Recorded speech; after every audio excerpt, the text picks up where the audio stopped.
지적장애아 교육 7주차 3차 시 수업 시작하겠습니다.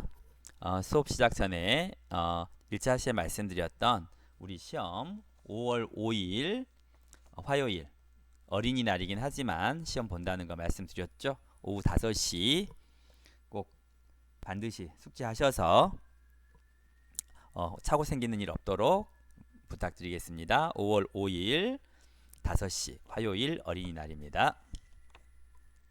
계속해서 소검사 볼게요. 상식은 이제 소검사예요. 그리고 단어 추리도 소검사인데 이 보충 소검사라는 것은 굳이 하지 않아도 됩니다. 그래서 나중에 점수 계산을 할 때도 소검사는 이제 달리 뺍니다. 그런데 이제 앞에 것들을 못할 경우에 이걸 보충으로 하는 거죠. 그러니까 앞에 검사들, 언어에서 했던 검사들을 아이의 능력이라든지 특성으로 인해서 못했을 때 이걸 보충으로 검사할 수 있는 건데요. 일반적 지식 주제에 대한 답변이고요.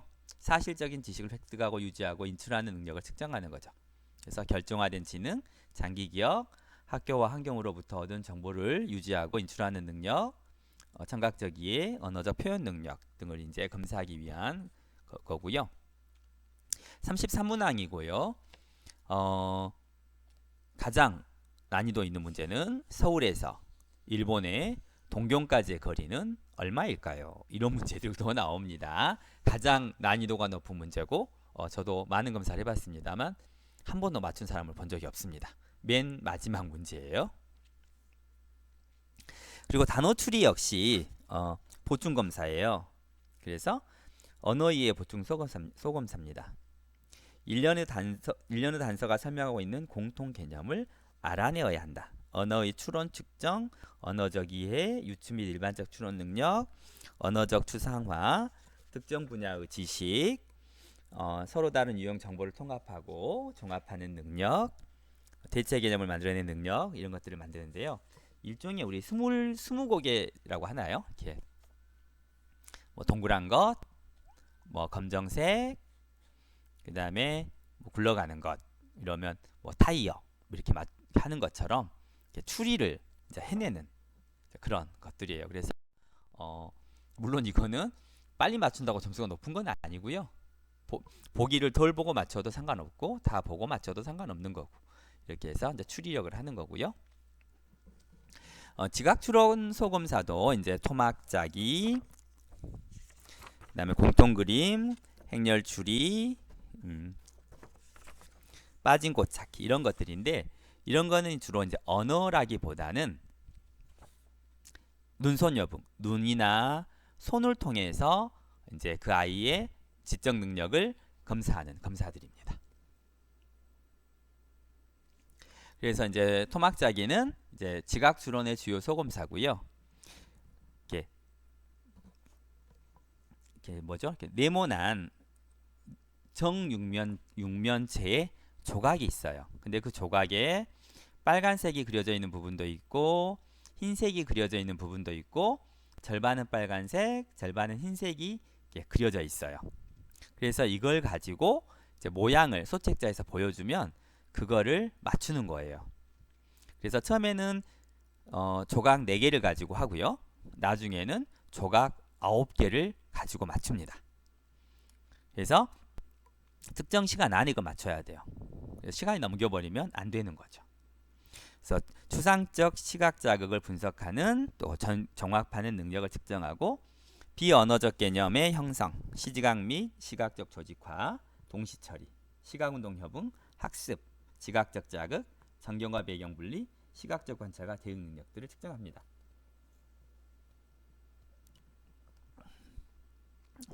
그러니까 시각 있겠죠, 당연히. 동시 처리, 눈과 손을 통해서 하는 시각 운동 합용, 학습, 그다음에 전경 배경, 그러니까 바닥과 그 토막을 구별하는 능력, 또 관찰하는 능력, 또 관찰해서 그것과 똑같이 만드는 대응 능력, 이렇게 14가지의 문항들이 있습니다.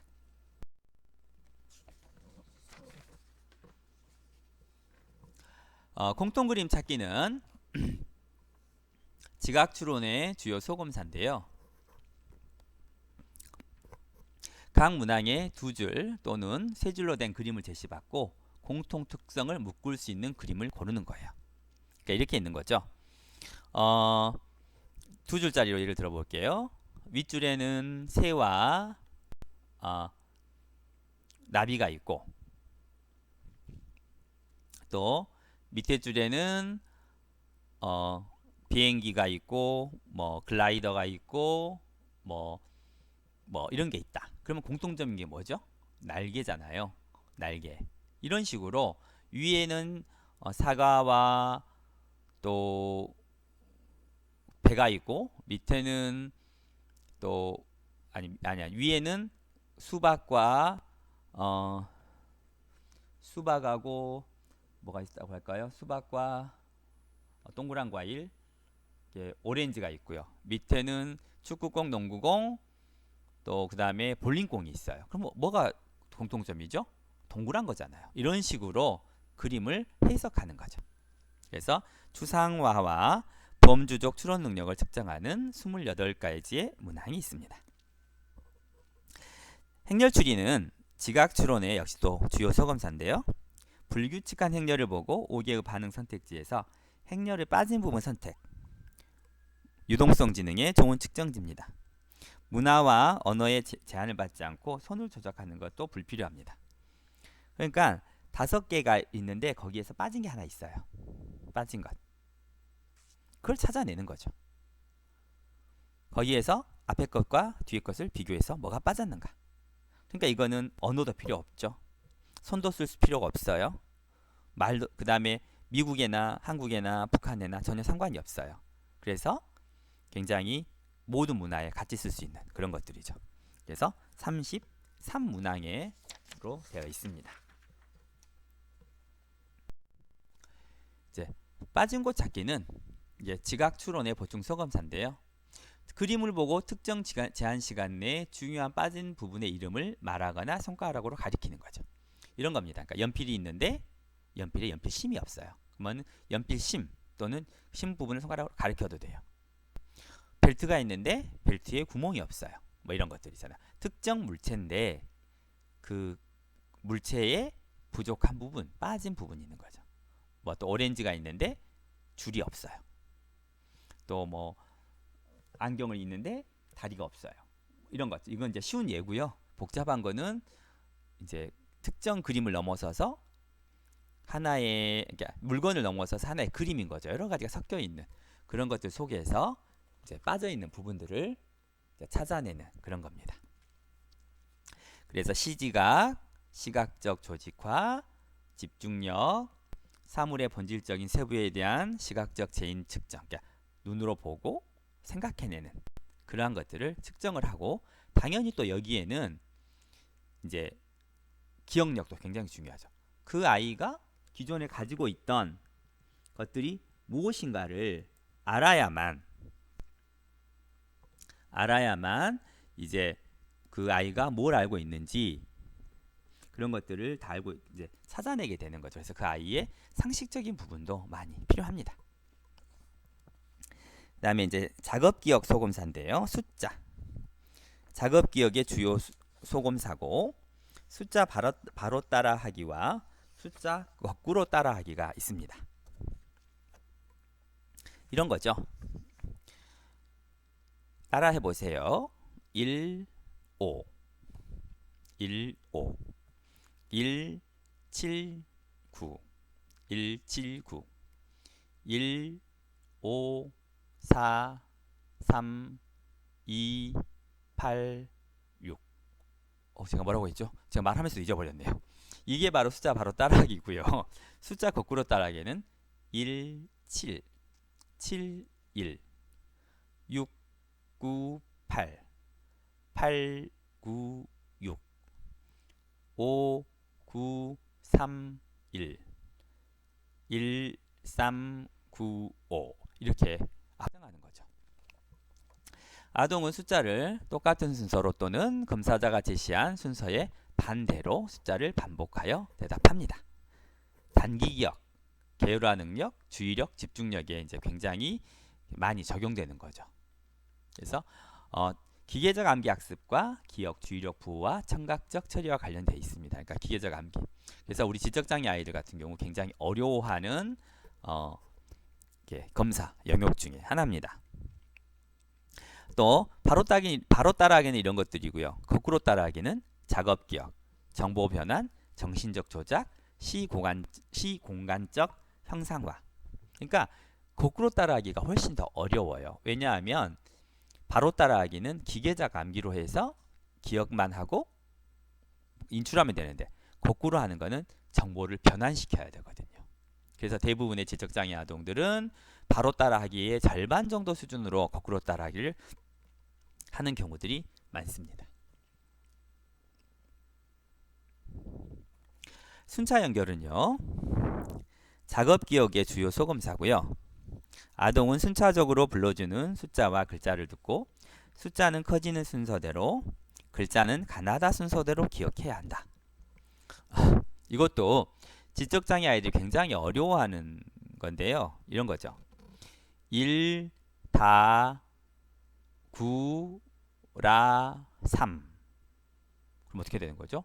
1, 3, 9, 다라. 이렇게 묶어서 대답을 해야 되는 거예요. 4, 5, 가, 1, 바. 그럼 어떻게 되죠?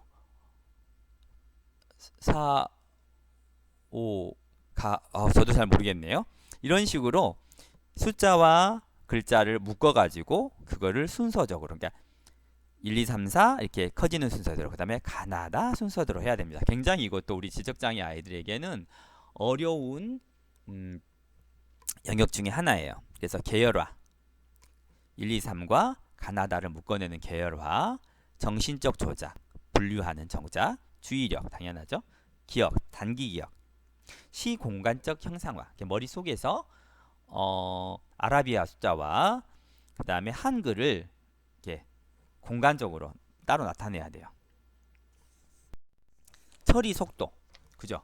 불러주는 사람의, 그러니까 검사자의 불러주는 속도에 맞춰서 그걸 처리해내야 돼요. 들으면서 그거를 가나다와 아라비아 숫자를 분류해내고 또 분류해낸 것을 다시 순서대로 맞춰야 되니까요.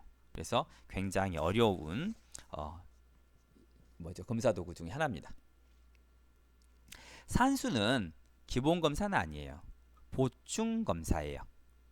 앞에 것들이 너무 어렵거나 또는 또 아이가 얼마나 이 수학적 능력을 가지고 있는지를 알기 위해서 하는 검사가 바로 산수, 보충 소검사입니다. 암산을 해야 돼요. 그래서 특정 시간 내에, 시간이 또 제한이 있습니다. 초시계 됩니다. 말로 제시된 일련의 수학 문제를 마음속으로 풀어야 되는 거예요. 마음속으로. 그래서 앞에 문제는 읽어주거나 그림을 보고 하면 됩니다. 뒤에 문제는 혼자 해야 돼요. 그래서 숫자를 모르거나 아까 앞에 우리 검정문항이 있었죠. 그런 것들처럼 숫자를 모르거나 연산에 대한 개념이 없으면 이걸 실시하지 않습니다. 그리고 반드시 이제 그런 개념이 있어야 이제 실시할 수 있는 이제 문항들이죠.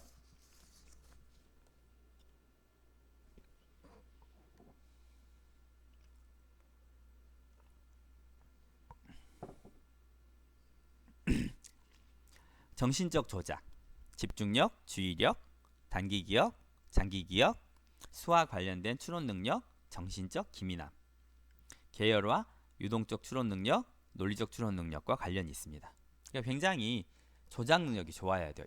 스스로 읽고 스스로 계산을 해야 되기 때문에 집중 주의력도 필요하고 단기 기억도 되게 필요하고요. 또 정신적으로 기민하게 추론 능력도 필요합니다. 그래서 이렇게 나중에는 처음에야 1 더하기 1은 얼마냐, 한 마리 더하기 한 마리는 얼마냐 이런 식으로 나오지만 나중에는 이렇게 퍼센트 단위도 나오고 하고 굉장히 또 높아지는 난이도를 갖고 있습니다. 처리 속도 소검사인데요. 첫 번째가 이제 기호쓰기입니다. 처리 속도의 주요 소검사고요. 간단한 모양이나 숫자와 짝지어진 기호를 베껴 써야 됩니다. 이런 거죠. 네모 속에는 일자가 써져 있어요. 숫자 세모 속에는 그 뭐죠? equal, 그러니까 더하기 1 더하기 1은 할 때 그 1 줄 두 개 있는 거 그게 써져 있어요.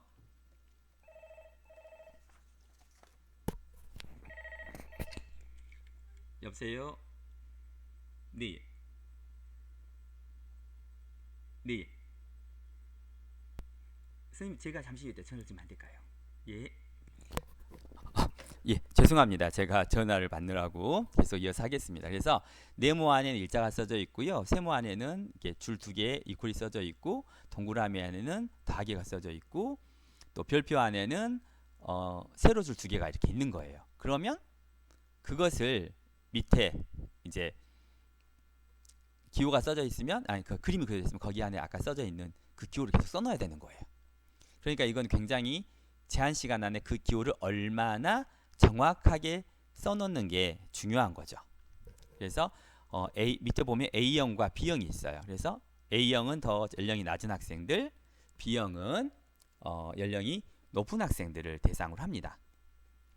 그래서 처리 속도와 단기 기억, 학습 능력, 시지각, 시각 운동 협응, 시각적 주사 능력, 인지적 유연성, 주의력, 동기 측정들이 이제 모두 측정되고요. 시각적 처리와 숫자 처리 능력도 필요해요. 그러니까 눈과 손과 또 이렇게 각각의 운동, 그 다음에 눈 손의 협응, 학습 능력, 그리고 그 뭐죠? 이렇게 기호가 5개 정도 이상이 있기 때문에 인지적 유연성, 주의력 모두가 필요한 거죠. 그래서 이것도 역시 시간 안에 그걸 전부 써넣어야 된다는 게 되게 어렵죠. 그리고 동형 찾기가 있습니다. 처리 속도, 이것도 주요 소검사인데요. 특정 제한 시간 내에 반응 부분을 살펴보고 이 부분의 표정 모양 중 하나라도 일치하는 기호가 있는지를 찾아야 하는 것. 이런 겁니다. 오른쪽에 예를 들어서 세모 안에 동그라미가 그려져 있는 표시가 있어요.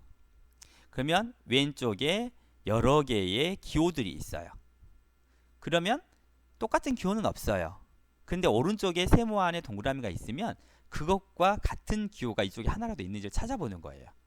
근데 똑같은 모양이 있으면 좋은데 다른 모양 속에서 기호를 찾아내야 되는 거죠. 그래서 여러분들한테 지금 그 자료를 보여줄 수가 없는 게 너무 안타까운데 이제 일단 설명을 드리고 나중에 해보는 걸로 합시다. 그래서 처리 속도, 시각적 단기 기억, 시각 운동 협응, 인지적 유연성, 시각적 변별, 집중력, 청각적 이해, 지각 조직화, 계획 세우기와 학습 능력, 이런 것들이 필요합니다. 이것도 마찬가지로 A형과 B형, 그러니까 연령에 따라서. 그래서 A형은 기호가 적고 B형은 기호가 더 많죠. 그래서 연령에 적합하게 사용을 하고, 앞에서 우리가 말했던 그 동형 찾기 말고 동형 찾기 말고가 아니고요. 동형 찾기와 그다음에 처리 속도는 이제 A형과 B형을 연령에 따라 쓰는데, 우리 지적장애 아이들 같은 경우는 B형을 사용하지 못하는 경우도 있어요. 그러면 검사를 하지 않는 게 아니고 단계가 한 단계 낮은 A형을 가지고 검사를 실시할 수 있습니다. 아까 우리가 융통성이 있다고 말씀드렸었죠. 그래서 A형을 가지고 사용을 할 수가 있습니다. 그리고 이제 선택, 이건 보충 소검사입니다. 처리 속도의 보충 소검사인데요. 아동은 무선 또는 일렬로 배열된 그림들을 보고 특정 제한 시간 내에 목표 그림의 표시라는 거예요. 어떤 거냐면 하나는 무질서하게 막 그림들이 섞여 있어요. 그리고 하나는 일렬로 반듯하게 한 줄 한 줄 한 줄 한 줄 한 줄 이게 그림이 반듯하게 있습니다. 그리고 거기서 뭐를 찾냐면 동물들이 있어요. 여러 그림들 속에서 동물들이 있습니다. 그 동물들의 이렇게 동그라미 표시를 해주는 거예요. 그래서 첫 번째 거는 무질서하게 막 있는 그림들 속에서 동물들을 찾는 거고요. 그 두 번째 거는 일렬로 나란히 이렇게 있는 그림들 속에서 동물들을 찾아내는 겁니다. 그리고 역시 제한 시간 내에 얼마나 많은 동물을 찾아내느냐, 그게 이제 아이들이 점수를 이제 받게 되는 거죠. 그래서 처리 속도라든지 시각적 선택주의라든지 각성이라든지 시각적 무시. 시각적 무시라는 건 뭐냐면 필요한 것만, 그러니까 시각적 선택주의와 반대되는 말이에요. 시각적 선택주의는 여러 가지 속에서 내가 필요한 것들만 주의를 기울이고 거기에 동그라미를 치는 능력이 선택적 주의고요. 시각적 무시는 나한테 필요 없는 부분은 내가 지금 동물을 찾아야 되기 때문에 동물이 아닌 것들은 무시하고 넘기는 거예요. 무시하지 않고 시각적 무시를 하지 않고 동물이 아닌 것들을 계속해서 살펴보고 있다면 계속 다른 동물들은 찾아내는 것 속도가 계속 떨어지겠죠. 이런 것들을 같이 측정을 합니다. 우리가 시각적 선택도 중요하지만 시각적 무시도 굉장히 중요하거든요. 근데 지적장애 아이들은 시각적 선택주의도 주의 선택도 어렵고 또 반면에 시각적 무시를 잘 못해요. 그러다 보니까 아이들이 주의력이 떨어지고 집중력이 떨어지는 거죠. 그래서 이런 것들을 검사하는 게 바로 선택 영역입니다. 참 검사 도구를 보여주지 못한다는 게 참 너무 안타까운데요. 저희가 이제 등교를 대면 강의를 하게 되면 이제 제가 기회를 봐서 검사 도구를 여러분께 직접 보여주고 검사하는 방법들을 이제 한번 더 시연을 해보도록 하겠습니다. 또 우리가 다른 교과목인 특수화 진단평가 시간에도 이 웩슬러 검사를 아마 하게 될 확률이 거의 높은데요. 제가 하는 과목은 아니지만 물론 그때도 하겠지만 제 수업에서도 한번 이제 맛배기로 한번 보는 걸 한번 해보도록 하겠습니다. 이제 그래서 이제 시간이 조금 남아서 지금 다름장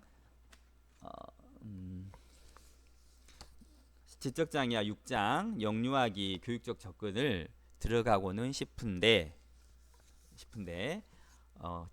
시험 범위에 넣기도 어렵고요. 그래서 오늘 수업은 이제 여기서 이제 여기까지만 하겠고요. 제가 자꾸 걱정돼서 말씀을 드립니다. 시험은 5월 5일 화요일 어린이날입니다. 5시고요. 그리고 하는 방법은 알려드렸죠. 그래서 꼭 약속 정하실 때 그 시간 피해서 하시고요. 또 시험 범위는 5장까지 하겠습니다. 그래서 캐디 위스크는 당연히 시험에 나오지 않겠죠. 캐디 위스크까지 공부하지 않도록 주의하시고요. 시험 범위는 5장까지입니다. 그리고 이제 저희가 수업을 25분 해야 되거든요. 그래서 2분 10초가 남았네요. 여기까지만 여러분 들으시고요. 나머지 부분들은 25분 될 때까지 저도 아무 말 하지 않고 있겠습니다. 수업 맞출 테니까요. 여러분 좀 쉬시고 다음 주 시험 대비 잘 하시기 바랍니다. 모두 수고하셨습니다.